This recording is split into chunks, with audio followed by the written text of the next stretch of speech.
Kita sambut pembicara pertama yang akan memberikan pemaparan tentang kecakapan digital dengan topik tren pekerjaan dan usaha di dunia digital yang akan disampaikan oleh Bapak S. Ferdiansyah SHSPD merupakan Ketua IKUT Wilayah Jawa Barat Bandung. Silakan langsung diberikan pemaparannya Pak Ferdi. Terima kasih izin share screen ya Mas Aldi.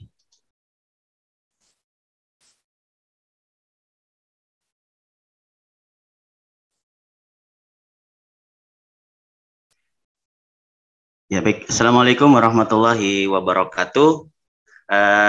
Suatu kebahagiaan ya, Alhamdulillah bagi saya bisa bertemu dengan 683 partisipan yang sekarang sudah hadir, luar biasa.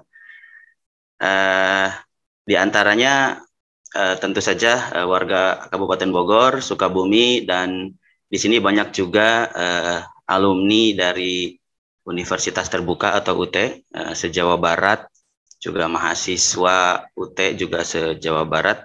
Boleh mungkin untuk alumni maupun mahasiswa UT, boleh untuk raise hand.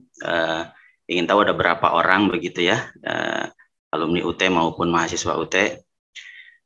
Baik, tanpa berpanjang kata, karena memang waktu saya 20 menit ya Mas Aldi, saya akan membawakan ya mengenai pilar yang pertama, yaitu digital skills, mengenai tren pekerjaan dan usaha di dunia digital gitu. Ada 3 topik yang akan kita bahas, teman-teman semuanya yang hadir di sini. Yang pertama adalah kita akan berbincang mengenai perkembangan dunia digital di Indonesia begitu ya. Sejauh mana sih kita dan dari mana sih mulainya kita di Indonesia ini mulai berkembang begitu ya. Hadirin yang saya hormati, perkembangan digital di Indonesia ini melewati masa-masa berikut ini ya. Yang pertama yaitu pada tahun 80-an akhir, tepatnya tahun 1988, masyarakat mulai menggunakan internet. Protokol internet pertama didaftarkan pada tahun 1988. Nah, tapi jangan kaget, masyarakat Indonesia baru mulai banyak menggunakannya sekitar 90-94 untuk sistem email. Bahkan di sini tahun 80 maupun 90-an barangkali masih didominasi oleh korporat atau perusahaan ya dalam menggunakan layanan internet, dan juga mungkin masyarakat di perkotaan. Nah, kalau saya yang orang desa dari pelosok Jawa Barat ya, saya dari Majalengka, itu saya baru mengenal internet itu sekitar awal 2000-an ya. Itu pun masih pakai sistem dial up ya, yang kalau masih ingat Telkomnet instan waktu itu ya, dengan kecepatan yang tentu berbeda jauh dengan sekarang. Nah, jadi memang diawali tahun 88, namun sesungguhnya menyebar ke beberapa daerah secara merata itu baru di akhir 90-an maupun awal 2000-an. Selanjutnya, menurut catatan bahwa pada tahun 95 penggunaan smartphone pun makin masif ya. Karena mempengaruhi jumlah pengguna internet, maka smartphone juga berperan penting pada perkembangan digital. Sejak 1995, smartphone populer di tanah air. Lebih tepatnya mungkin waktu itu ya, tahun 90-an itu disebutnya HP ya, handphone atau ponsel, telepon seluler atau disebut juga telepon genggam ya. Bagi hadirin yang di tahun 90-an atau 2000 awal itu sudah remaja maupun dewasa, tentu ingat waktu itu bentuk handphone ya sangat besar begitu ya, sangat besar. Bentuknya kotak gitu ya, seperti batu bata begitu. Nah, memang waktu itu disebut smartphone juga ini masih debatable karena baru bisa telepon dan SMS saja ketika akhir 90-an begitu. Baru layak disebut smartphone menurut beberapa pakar itu adalah ketika mulai adanya operation system ya, yaitu yang terkenal diantaranya Android dan juga ada iOS. Nah, baru bisa dikatakan smartphone karena dia punya fungsi yang banyak sekali sehingga bisa kita katakan sebagai telepon pintar. Itu bisa kalau tidak salah di 2005-an kalau tidak salah begitu ya. Nah, kalau saya pribadi punya HP itu tahun tidak salah 2002, itu kalau tidak salah ingat pertama yang saya miliki itu Nokia 3315 begitu ya. Hanya bisa nelpon, SMS, dan layarnya masih monokrom alias hitam putih gitu. Nah, kemudian tahun 2000-an mulai hadirlah ke Indonesia itu media sosial ya, yang katanya bikin hari kita makin berwarna gitu ya. Nah, seiring maraknya penggunaan internet, media sosial mulai digunakan tahun 2000-an. Nah, 2000-an tuh belum ada Facebook, Instagram, apalagi TikTok ya. Saat itu masyarakat mengerti cara mengunduh dan mengunggah video atau musik seperti lewat Friendster dan MySpace ya. Tentu adik-adik yang siswa SMA atau SMK mungkin belum pernah mendengar Friendster ya. Itulah sesungguhnya pionir dari media sosial ya, Friendster. Kemudian waktu itu ada MIRC ya. Tentu adik-adik juga mungkin belum pernah mengalami. Kalau generasi saya, generasi Pak Didi ya, narasumber yang itu mungkin sudah pernah mengalami ya. Friendster, kemudian Yahoo Messenger gitu ya. Itu awal 2000-an sudah ada. Nah, langsung lompat ke 20 tahun kemudian, yaitu tahun kemarin ya, tahun 2020.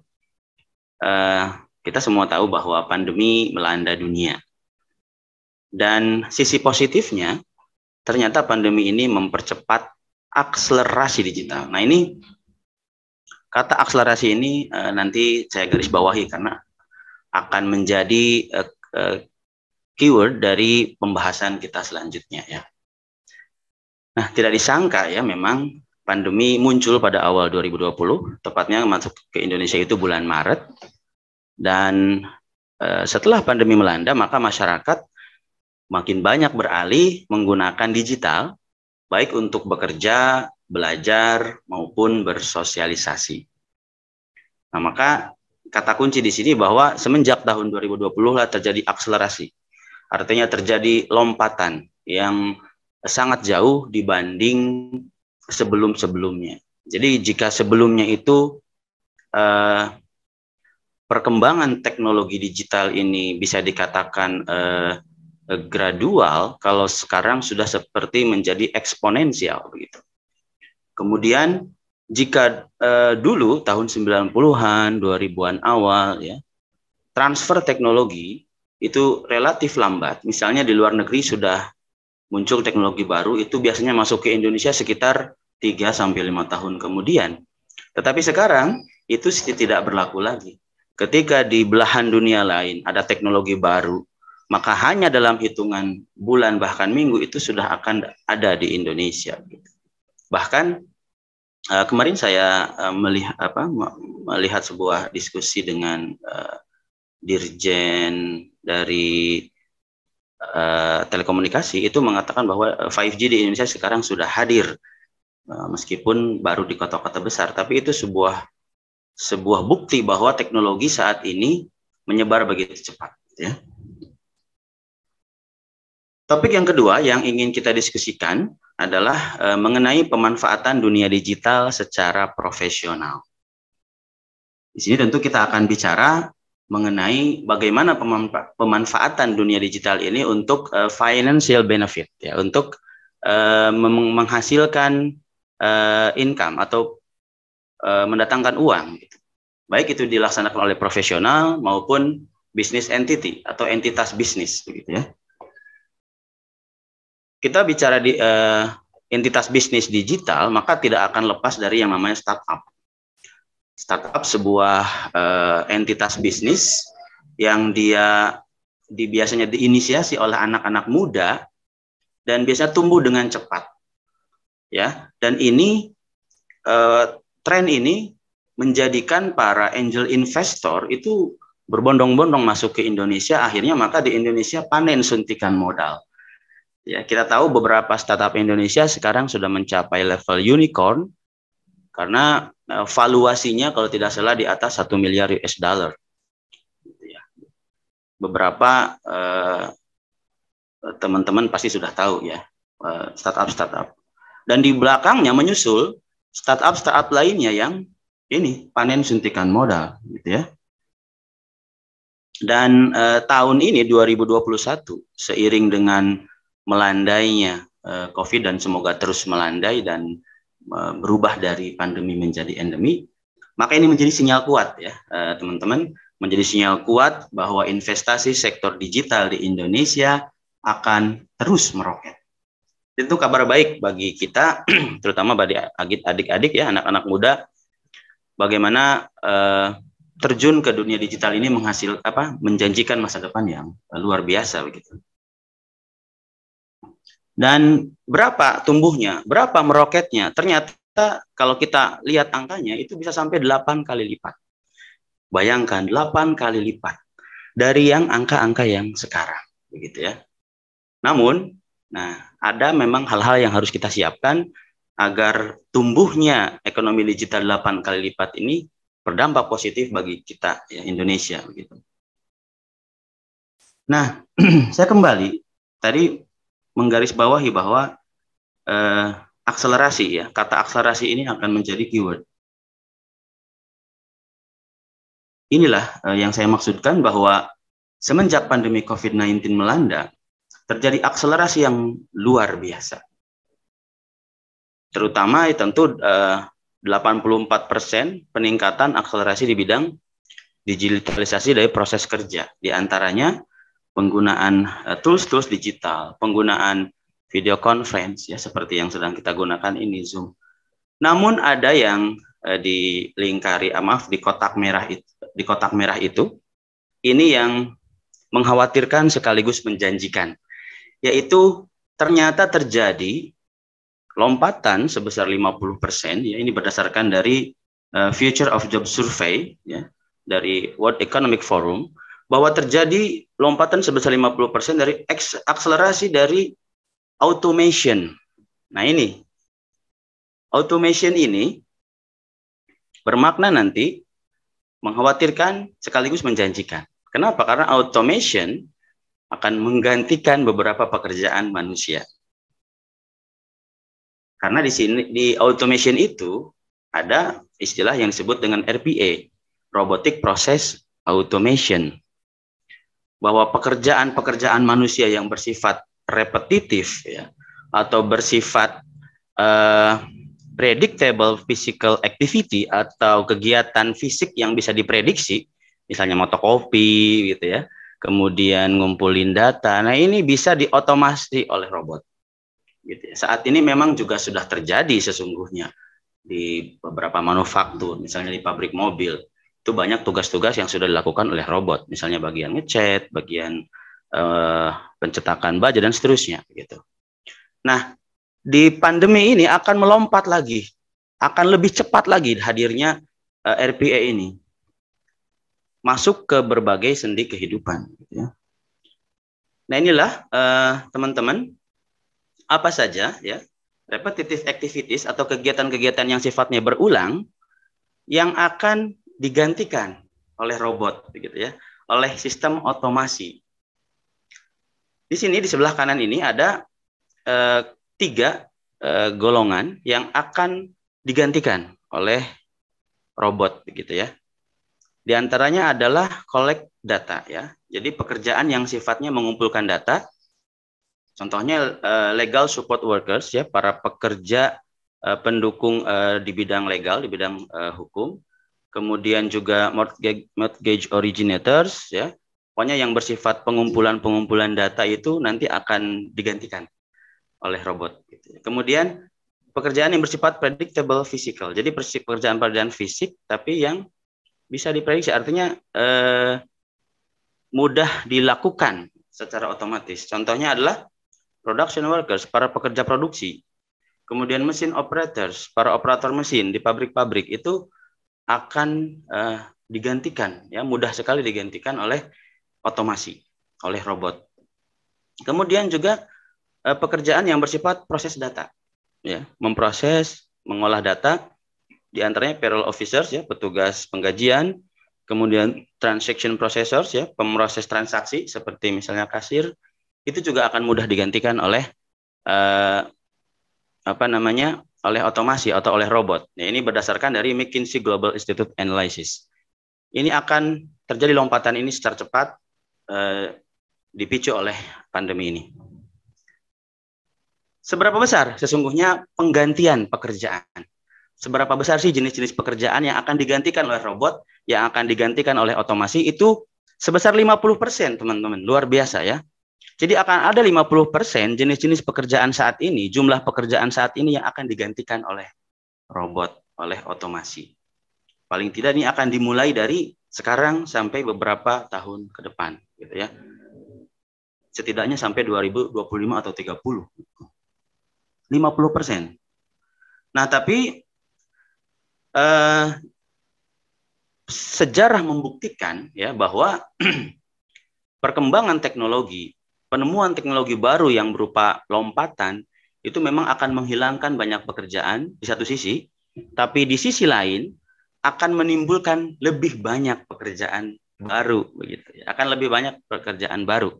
Contoh, ketika ditemukannya otomobil atau diproduksinya otomobil secara massal oleh pabrik Ford, ya, di Amerika, maka pekerjaan-pekerjaan banyak yang hilang, ya, di antaranya kusir kuda dan seterusnya. Tetapi pekerjaan baru muncul lebih banyak lagi.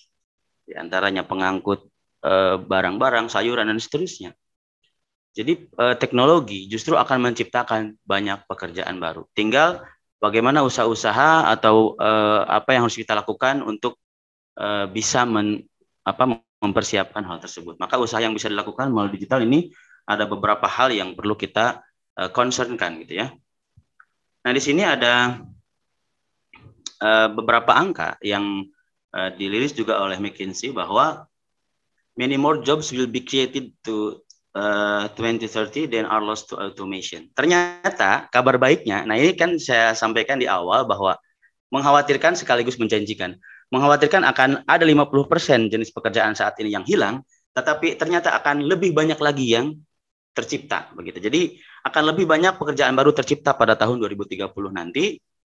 Ya, angkanya adalah 23 juta pekerjaan akan digantikan oleh robot, akan digantikan oleh sistem otomasi. Tetapi kabar baiknya akan muncul pekerjaan baru antara 27 juta sampai 46 juta pekerjaan baru. Di Indonesia, ya, ini kita bicara Indonesia, bukan di global atau dunia. Luar biasa, ya. 23 juta pekerjaan hilang, tapi 27 juta sampai 46 juta pekerjaan baru akan muncul. Dan di antara 27 sampai 46 juta pekerjaan itu, 10 jutanya adalah jenis pekerjaan yang belum ada saat ini.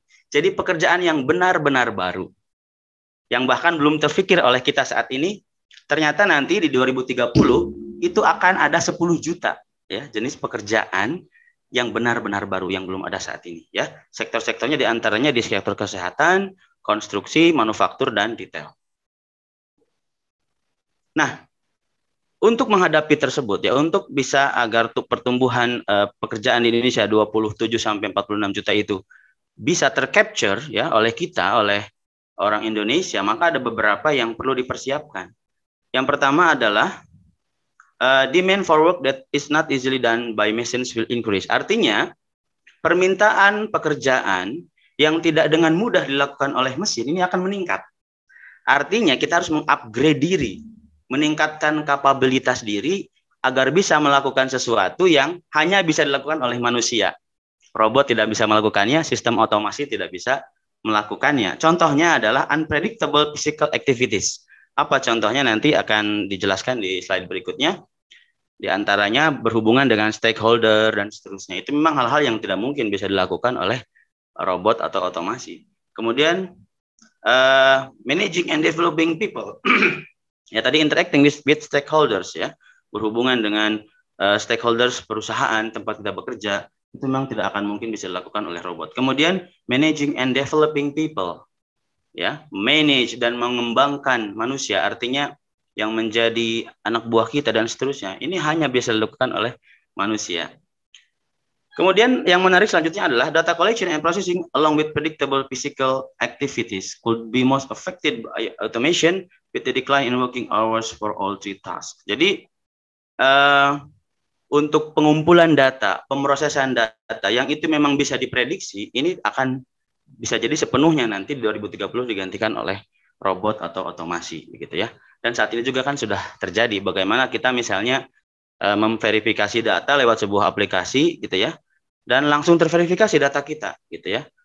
Itu robot yang melakukan, otomasi yang melakukan, gitu ya. Nah, kemudian selanjutnya, an increasing share of jobs in Indonesia require college and advanced degrees. Jadi peningkatan kebutuhan kerja di Indonesia ini membutuhkan atau memerlukan derajat pendidikan yang lebih tinggi lagi. Artinya bagi adik-adik, teruskan belajar, teruskan sekolah, gitu ya. Karena itu yang akan dibutuhkan dalam beberapa tahun ke depan sampai 2030 ini, gitu ya. Jadi Indonesians who complete secondary education will likely see the largest net change in employment. Jadi orang Indonesia yang pendidikannya hanya sampai pendidikan menengah itu akan menghadapi perubahan yang sangat besar di tahun 2030 nanti. Ini kabar buruk bagi orang yang berhenti sekolah, orang yang berhenti belajar. Ya.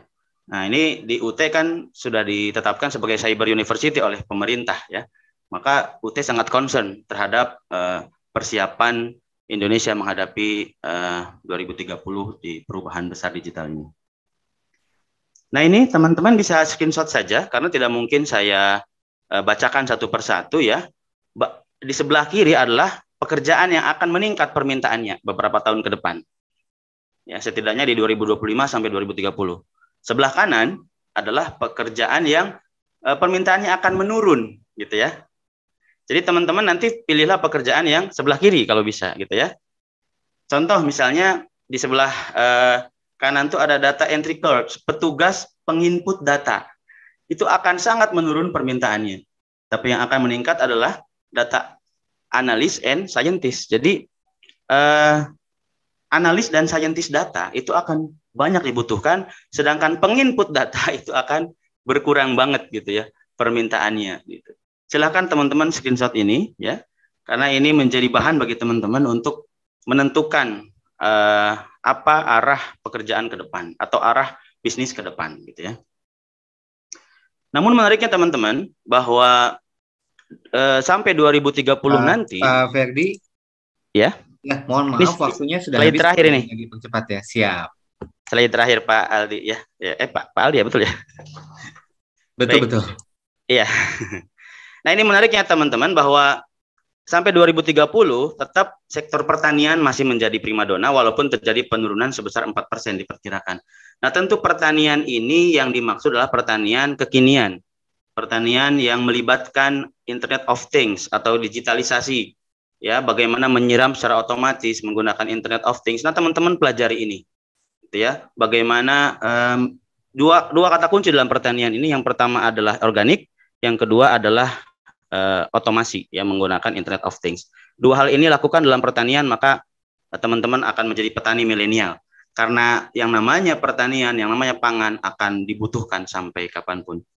Jadi kesimpulan dua hal, yang pertama adalah tingkatkan kapabilitas, gitu ya. Yang kedua adalah jadikan diri kita selalu relevan dengan perkembangan zaman. Demikian yang bisa saya sampaikan. Mohon maaf atas segala kekurangan. Terima kasih. Assalamualaikum warahmatullahi wabarakatuh. Izin stop share screen. Siap. Terima kasih Pak Ferdi. Wah, tapi kalau kita ngomongin soal UT ya, ini UT tuh udah jauh lebih dulu gitu ya Pak ya, untuk yang namanya pembelajaran jarak jauh gitu ya. Benar betul, iya. Kita sudah jauh lebih siap.